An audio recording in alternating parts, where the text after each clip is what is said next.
بسم اللہ الرحمن الرحیم۔ پروگرام ٹاپ سٹوری کے ساتھ میں ہوں آپ کا میزبان عاصم امین اور آپ دیکھ رہے ہیں میرا یوٹیوب چینل۔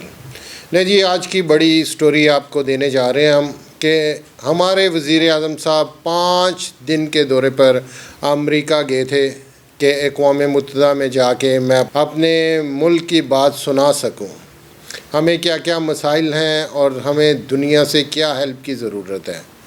ہوا یہ کہ اقوام متحدہ میں انہوں نے اپنی بات ضرور رکھ لی، اور آپ جانتے ہیں کہ اقوام متحدہ میں ساری دنیا کے سربراہان اکٹھے ہوتے ہیں اور اپنے اپنے ملک کی بات کرتے ہیں، اچھائی کی بات کرتے ہیں، برائی کی بات کرتے ہیں، جو مسئلے مسائل ہوتے ہیں اس پہ گفتگو ہوتی ہے۔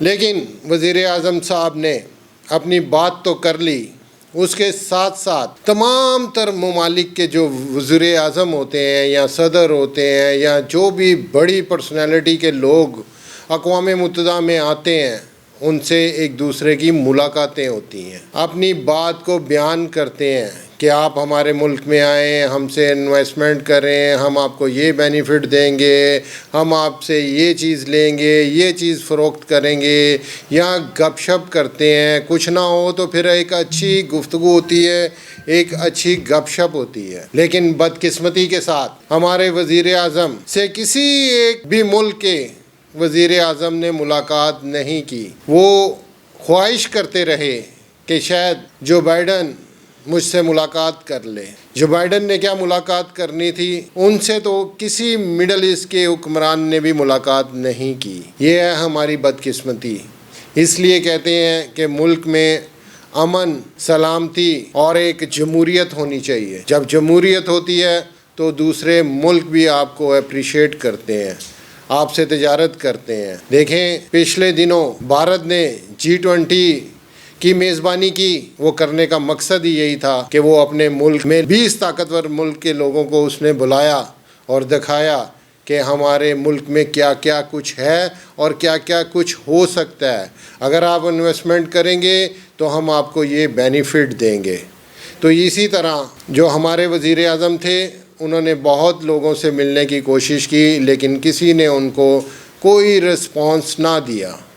بالآخر انہوں نے 5 دن امریکہ میں گزارے، خوب سیل کی۔ پھر اس کے بعد کیونکہ وزیر اعظم صاحب کی فیملی بھی ان کے ساتھ موجود تھی، ان کے بیٹے نے بولا کہ پاپا چھوڑیں اقوام متحدہ کو، اب ہم چلتے ہیں لنڈن کی سیل کو۔ اس کی فرمائش کے مطابق وزیر اعظم صاحب نے وہاں سے فلائٹ بھری اور سیدھا لنڈن چلے گئے۔ پھر بیٹے کی فرمائش آئی کہ پاپا میں نے لنڈن آئی میں بیٹھنا ہے، اس کی ٹکٹ آپ خرید کے دیں۔ پھر جی اس کی بکنگ ہوئی اور وزیر اعظم صاحب اپنی فیملی کے ساتھ لنڈن آئی میں بیٹھے اور خوب انجوائے کیا۔ پھر ان کی بیگم صاحب کی بھی ایک فرمائش آئی کہ کیوں نہ ہم اب نکلے تو ہوئے ہیں تو ہم فرانس چلتے ہیں، پیرس کے ایفل ٹاور میں اوپر جا کے ٹاپ فلور پہ ریسٹورنٹ میں کھانا کھائیں گے۔ پھر وزیر اعظم صاحب نے پیرس میں اپنے سفیر کو فون کیا کہ میری بکنگ کی جائے، میں اپنی فیملی کے ساتھ اوپر ریسٹورنٹ میں ایفل ٹاور کے ریسٹورنٹ میں کھانا کھاؤں گا۔ تو یہ بدقسمتی ہے